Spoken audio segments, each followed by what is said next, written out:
Puji Tuhan, haleluya. Selamat pagi Bapak Ibu Saudara. Salam sejahtera buat kita semua, puji Tuhan. Senang sekali kita dapat berjumpa kembali di pagi hari ini. Setelah sepanjang malam kita boleh menikmati pemeliharaan Tuhan, penyertaan Tuhan dalam peristirahatan kita. Dan kembali pagi ini kita dibangunkan dengan tubuh yang sehat walafiat. Amin. Terpujilah nama Tuhan. Walaupun mungkin ada di antara kita yang sedang menjalani perawatan kesehatan,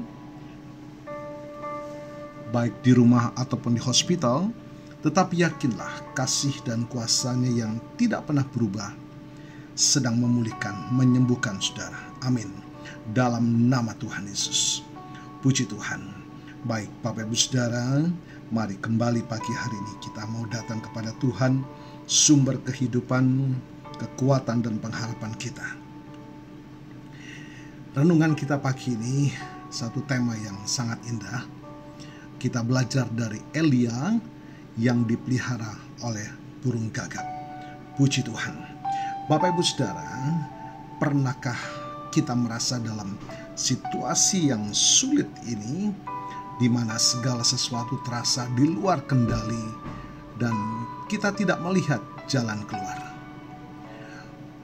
Mungkin kita sedang menghadapi krisis keuangan, masalah keluarga, penyakit, atau tekanan pekerjaan yang luar biasa. Di tengah keputusasaan itu, bisakah kita tetap percaya bahwa Tuhan peduli dan akan memelihara kita? Bapak Ibu Saudara, hari ini kita akan belajar dari salah satu tokoh besar dalam Alkitab, Nabi Elia, yang mengalami pemeliharaan Tuhan secara luar biasa di tengah kekeringan dan kelaparan hebat. Kita akan baca dalam 1 Raja-Raja pasal 17 ayat yang pertama sampai yang ke-6. Elia orang Tisbe dari penduduk Gilead berkata kepada Ahab, "Demi Tuhan yang hidup Allah Israel yang kulayani, sesungguhnya tidak akan ada embun atau hujan dalam tahun-tahun ini kecuali kalau kukatakan." Kemudian datanglah firman Tuhan kepadanya, "Pergilah dari sini, berjalanlah ke timur, dan bersembunyilah di tepi sungai Kirit di sebelah timur sungai Yordan. Engkau dapat minum dari sungai itu, dan burung-burung gagak telah kuperintahkan untuk memberi makan engkau di sana." Lalu pergilah ia dan berbuat sesuai dengan firman Tuhan. Ia pergi dan diam di tepi sungai Kirit di sebelah timur sungai Yordan. Burung-burung gagak membawakan roti dan daging kepadanya pada waktu pagi, dan roti dan daging pada waktu petang, dan ia minum dari sungai itu. Bapak Ibu Saudara, mari kita pahami konteks dari kisah ini. Israel saat itu berada di bawah pemerintahan Raja Ahab dan Ratu Isabel yang jahat. Mereka menyembah Baal dan Asyera, meninggalkan Tuhan Allah yang sejati. Karena dosa-dosa mereka, Tuhan menghukum negeri itu dengan kekeringan dan kelaparan yang dahsyat. Bapak Ibu Saudara, di tengah situasi yang mencekam ini, Elia, seorang nabi Tuhan, tampil dengan berani menyampaikan firman Tuhan kepada Raja Ahab bahwa tidak akan ada hujan selama bertahun-tahun. Ini adalah sebuah deklarasi yang sangat berani mempertaruhkan nyawanya sendiri. Nah, setelah menyampaikan firman tersebut, Tuhan memerintahkan Elia untuk pergi dan bersembunyi di tepi sungai Kirit. Bayangkan, seorang nabi yang baru saja berhadapan dengan raja yang berkuasa, sekarang harus bersembunyi di tepi atau di tempat yang sangat terpencil. Ini mungkin terasa seperti sebuah kemunduran atau bahkan kegagalan. Namun ini adalah bagian dari rencana pemeliharaan Tuhan. Bapak Ibu Saudara, hal yang paling mencengangkan dalam kisah ini adalah bagaimana Tuhan memelihara Elia. Tuhan tidak mengirimkan malaikat untuk melayaninya, tidak juga mengirimkan utusan dari istana raja, melainkan Tuhan memerintahkan burung-burung gagak untuk membawakan makanan bagi Elia. Haleluya. Burung gagak. Bukankah ini luar biasa? Dalam budaya Yahudi, burung gagak dianggap najis. Mereka adalah hewan pemakan bangkai. Namun, Tuhan memakai makhluk yang najis ini untuk memenuhi kebutuhan hamba-Nya. Mereka membawakan roti dan daging pagi dan petang. Ini menunjukkan beberapa hal penting tentang pemeliharaan Tuhan. Yang pertama, Tuhan adalah penyedia yang maha kuasa. Dia tidak terbatas pada cara-cara yang kita anggap logis atau mungkin. Dia bisa memakai siapa saja, bahkan musuh alami atau sesuatu yang tidak kita duga sama sekali, untuk memenuhi kebutuhan kita. Haleluya. Tuhan tidak pernah kehabisan cara untuk menolong umatnya. Katakan amin. Pemeliharaan Tuhan seringkali tidak sesuai harapan kita. Mungkin Elia mengharapkan kemuliaan setelah berani menghadap Ahab, tetapi Tuhan justru mengirimnya ke tempat terpencil.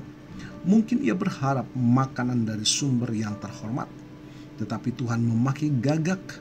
Seringkali cara Tuhan bekerja tidak sesuai dengan cetak biru kita, namun itu selalu yang terbaik bagi kita. Puji Tuhan.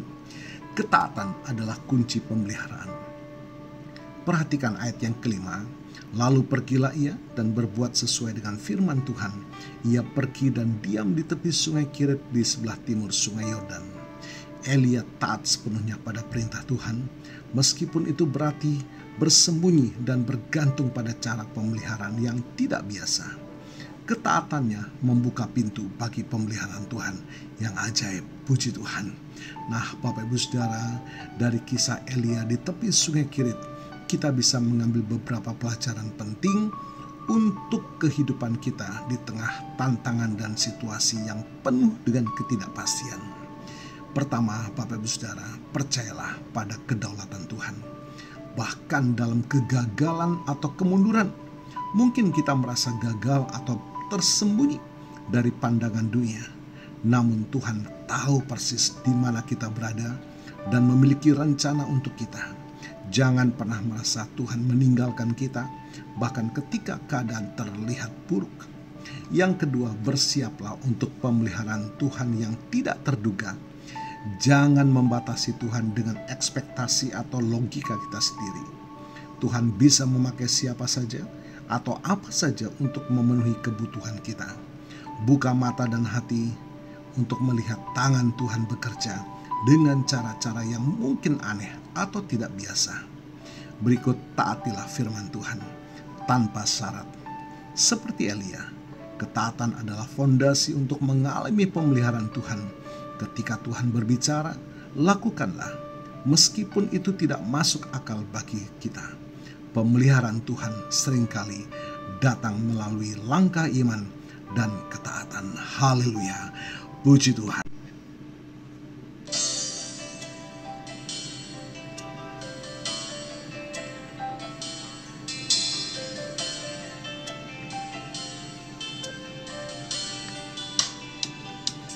Ku yakin saat kau berfirman, ku menang saat kau bertindak. Hidupku hanya ditentukan oleh perkataanmu.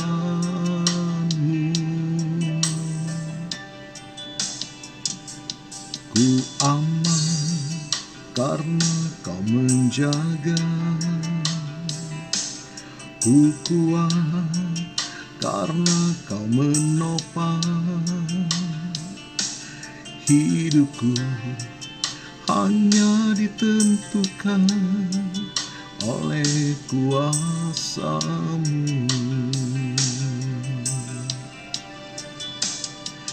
Bagi Tuhan tak ada yang mustahil. Bagi Tuhan tak ada yang tak mungkin. Mukjizatnya disediakan bagiku. Ku diangkat dan dipulihkannya. Puji Tuhan, mari kita datang kepada Tuhan. Bapa, terima kasih buat firman pagi hari ini, dan kami percaya kuasa firman melawat dan memberkati kami. Diberkatilah Bapak Ibu Saudara yang berulang tahun hari ini, baik ulang tahun kelahiran maupun ulang tahun pernikahan dalam rumah tangga saudara. Kiranya kasih karunia dan keberkatan dari Tuhan memberkati saudara, baik dalam kehidupan pribadi maupun dalam kehidupan rumah tangga saudara. Diberkatilah dalam nama Tuhan Yesus. Puji Tuhan. Mari kita mohonkan berkat bagi kita semua. Tuhan memberkatimu dan melindungimu. Tuhan menyinari engkau dengan wajah-Nya dan memberikan engkau kasih karunia. Tuhan menghadapkan wajah-Nya kepadamu dan memberikan engkau damai sejahtera. Bapak Ibu Saudara, terimalah berkat Tuhan atas seluruh hidupmu. Terimalah berkat Tuhan atas rumah tanggamu. Terimalah berkat Tuhan atas usaha, dagang, dan pekerjaanmu. Terimalah berkat Tuhan atas pendidikan dan masa depanmu. Dan terimalah berkat Tuhan atas iman, ibadah, dan pelayananmu kepada Tuhan. Diberkatilah engkau berlimpah-limpah, baik jasmani dan rohani, hari ini sepanjang masa, sampai Tuhan Yesus datang kembali di dalam berkat nama Tuhan Yesus Kristus. Haleluya, haleluya. Amin. Puji Tuhan. Bapak Ibu Saudara, selamat pagi, selamat beraktivitas. Tuhan Yesus memberkati.